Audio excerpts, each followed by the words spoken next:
সুভাষ মুখোপাধ্যায়ের লেখা অন্যতম শ্রেষ্ঠ কবিতা যেতে যেতে। তারপর যেতে যেতে যেতে এক নদীর সঙ্গে দেখা। পায়ে তার ঘুঙুর বাঁধা, পরনে উড়ু উড়ু ঢেউয়ের নীল ঘাগরা। সে নদীর দুদিকে দুটো মুখ। এক মুখে সে আমাকে আসছি বলে দাঁড় করিয়ে রেখে অন্য মুখে ছুটতে ছুটতে চলে গেল। আর যেতে যেতে বুঝিয়ে দিল, আমি অমনি করে আসি, অমনি করে যাই। বুঝিয়ে দিল, আমি থেকেও নেই, না থেকেও আছি। আমার কাঁধের উপর হাত রাখলো সময়। তারপর কানের কাছে ফিসফিস করে বলল, দেখলে, কাণ্ডটা দেখলে? আমি কিন্তু কখনো তোমাকে ছেড়ে থাকি না।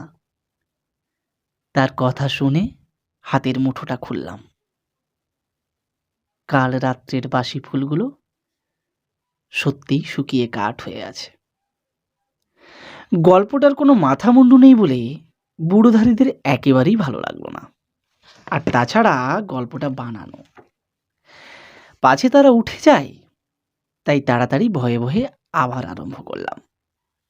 তারপর যেতে যেতে যেতে দেখি বনের মধ্যে আলো জ্বালা প্রকাণ্ড এক শহর। সেখানে খা খা করছে বাড়ি, আর সিঁড়িগুলো সব যেন স্বর্গে উঠে গেছে। তারই একটাতে দেখি চুল এলো করে বসে আছে এক পরমা সুন্দরী রাজকন্যা। লোকগুলোর চোখ চকচক করে উঠল। তাদের চোখে চোখ রেখে আমি বলতে লাগলাম। তারপর সেই রাজকন্যা আমার আঙুলে আঙুল জড়ালো।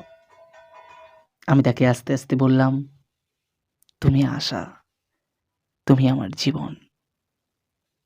শুনে সে বলল, এতদিন তোমার জন্যই আমি হাঁ করে বসে আছি।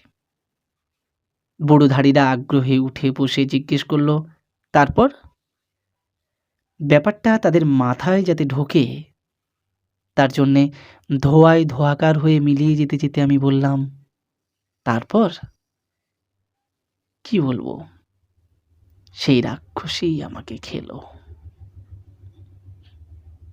ধন্যবাদ।